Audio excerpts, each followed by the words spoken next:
Hi everyone, I hope you're doing well. My name is Juan and welcome back to another book review. So today we're going to talk about the great novella Chronicle of a Death Foretold by the Colombian writer Gabriel García Márquez. And if you appreciate my reviews and would like to show your support, please give this review a like and subscribe to my channel. That way this video will get to more people who might also enjoy it. Thanks. Okay, so let's talk about Chronicle of a Death Foretold, which was published in 1981 for the first time in Spanish with the title Crónica de una muerte anunciada.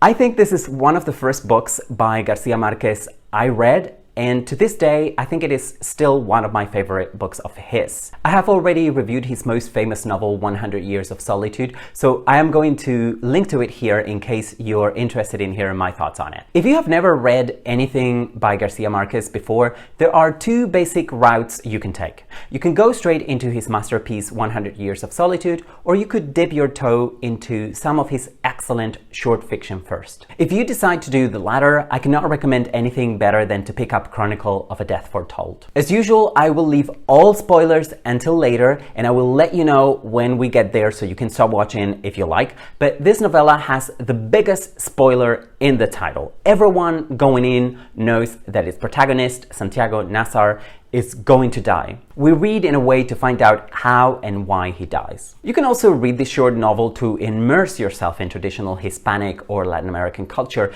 and some of its key concepts such as family honor, which everyone, as you'll see, takes very seriously in this novella. But I think the best reason to read Chronicle of a Death Foretold is to savor García Márquez's skillful storytelling that I think comes from his background as a journalist.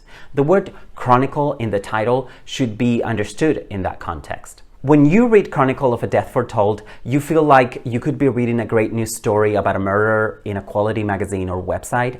That's a feeling I got when I read this. It feels like you are reading something that happened in real life and you are being told by a journalist who has gathered information through excellent field research. And well, I think this is all I can say about Chronicle of a Death Foretold without spoiling it for people who have not read it yet.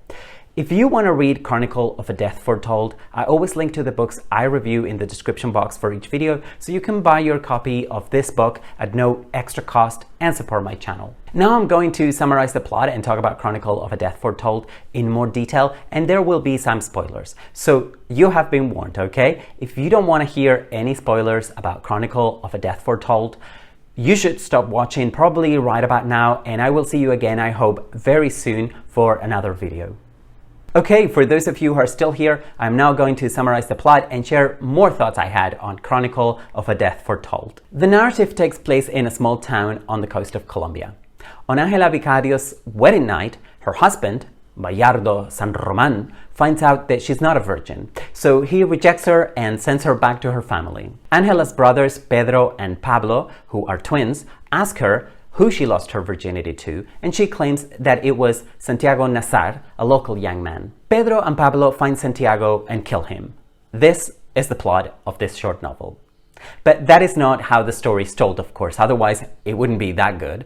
Events are presented in non-chronological order and narrated in the first person by a character who saw the murder. So one of the witnesses is telling the whole story. So the story begins the morning Santiago Nazar is murdered. Santiago is wealthy because he inherited a ranch after his father, Ibrahim Nazar, died years ago. He lives with his mother, Plácida Linero, and their servants, their cook Victoria Guzmán, and her daughter, Divina Flor. I just love the names in this story. Anyway, that day, the bishop is due to arrive by boat to bless Ángela and Bayardo's marriage.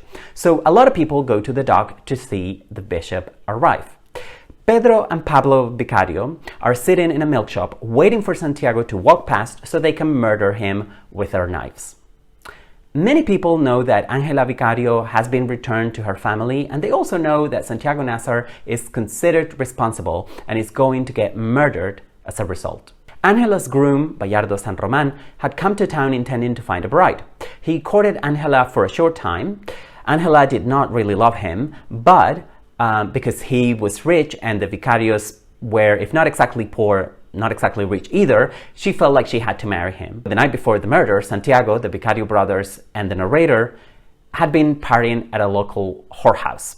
Everything was fine until the Vicario twins went home and found out that their sister had been returned.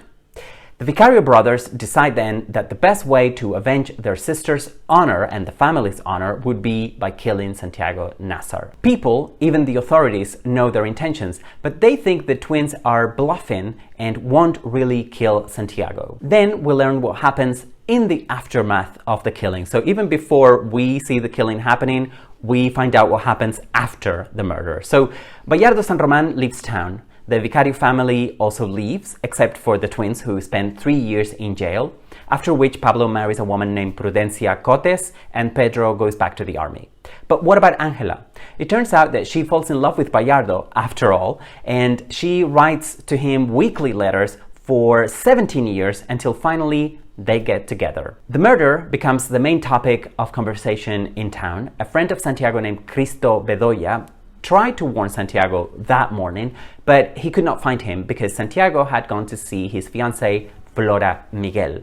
When Santiago leaves Flora's house later that morning, he's very confused by what is going on in the streets. He gets a warning from a woman named Clotilde Armenta and he runs to his front door.